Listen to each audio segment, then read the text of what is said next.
Gold price last 1 yearలో more than 60% పెరిగింది. ఇంకా పెరుగుతాయని కూడా మేజర్ బ్యాంక్స్ ఫోర్కాస్ట్ చేస్తున్నాయి. అసలు ఈ 6%, 8% వీక్లీ గెయిన్స్ ఏంటి? కొన్ని ఇయర్స్ పాటు అసలు పెరగని గోల్డ్ ఇప్పుడు ఎందుకు ఇంతలా పెరుగుతుంది? ఒక్కసారి మనం హిస్టరీలోకి చూద్దాం. 1944లో వరల్డ్ వార్ 2 తర్వాత యుఎస్ అండ్ ఇట్స్ పార్ట్నర్స్ ఓ చోట ఒక మీటింగ్ పెట్టుకున్నాయి. దాన్నే బ్రెటన్ వుడ్స్ అగ్రిమెంట్ అంటారు. ఆ మీటింగ్లో ఏం డిటర్మైన్ చేశారంటే గ్లోబల్ ట్రేడ్ ఏదైతే ఉంటుందో కంట్రీస్కి మధ్య అది యుఎస్ డాలర్స్లోనే చేయాలి. అండ్ ఈ యుఎస్ డాలర్ని గోల్డ్తో టై చేశారు. అండ్ గోల్డ్ ప్రైస్ని కాన్స్టెంట్గా పెట్టారు. 31 grams ఆఫ్ గోల్డ్ని $35గా ఫిక్స్ చేశారు. అంటే గోల్డ్ ప్రైస్ పెరగకోకుండా ఉంటుంది. అండ్ ఈ మిగతా కంట్రీస్ ఏవైతే డాలర్స్లో ట్రాన్సాక్షన్ చేస్తున్నాయో వాళ్ళు ఒకవేళ ఈ డాలర్స్ని కావాలంటే యుఎస్ గవర్నమెంట్కి రిటర్న్ ఇచ్చేసి వాళ్ళు గోల్డ్ తెచ్చుకోవచ్చు. అండ్ యుఎస్ గవర్నమెంట్ కూడా ఇష్టం వచ్చినట్టుగా డాలర్స్ని ప్రింట్ చేయకోకుండా వాళ్ళ దగ్గర ఎంతైతే గోల్డ్ ఉంటుందో దానికి తగ్గట్టుగా మాత్రమే వాళ్ళు డాలర్స్ని ప్రింట్ చేసుకోవాలి. సో గోల్డ్ బ్యాక్డ్ కరెన్సీ అనమాట. ఈ గోల్డ్ స్టాండర్డ్ 1970 వరకు నడిచింది. అంటే గోల్డ్ ప్రైస్ 1944 నుంచి 1970 వరకు దాదాపు కాన్స్టెంట్గా ఉంది. కానీ ఈ టైంలో యుఎస్ ఏం చేసిందంటే తన దగ్గర గోల్డ్ రిజర్వ్స్ ఎంతైతే ఉంటాయో అంతకంటే ఎక్కువ డాలర్స్ ప్రింట్ చేయడం మొదలుపెట్టింది.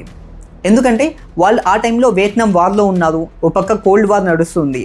And NASA space research programmes కూడా వాళ్ళు ఎక్కువగా డబ్బులు ఖర్చు పెట్టారు.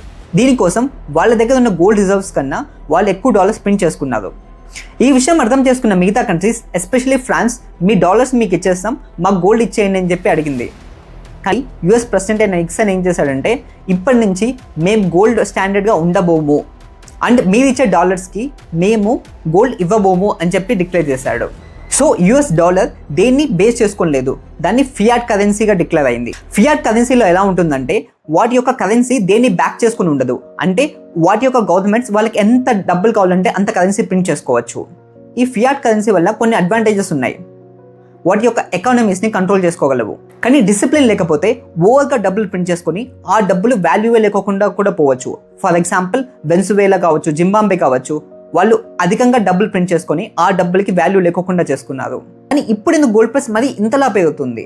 దీని యొక్క ట్రిగర్ పాయింట్ ఎప్పుడైందంటే 2002లో రష్యా ఎప్పుడైతే యుక్రెయిన్ ఇన్వైట్ చేసిందో రష్యా యొక్క యుఎస్ డాలర్ రిజర్వ్స్ కావచ్చు, లేదంటే బాండ్స్ కావచ్చు, లేదంటే యూరో రిజర్వ్స్ కావచ్చు, ఇవన్నీ వెస్ట్ వాళ్ళు బ్లాక్ చేసేసారు.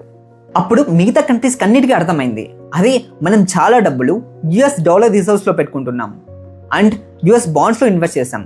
అండ్ ఈ యుఎస్ కావచ్చు, యూరప్ కావచ్చు, వీళ్ళు ఎప్పుడైనా సరే మన డబ్బుల్ని బ్లాక్ చేసేయచ్చు.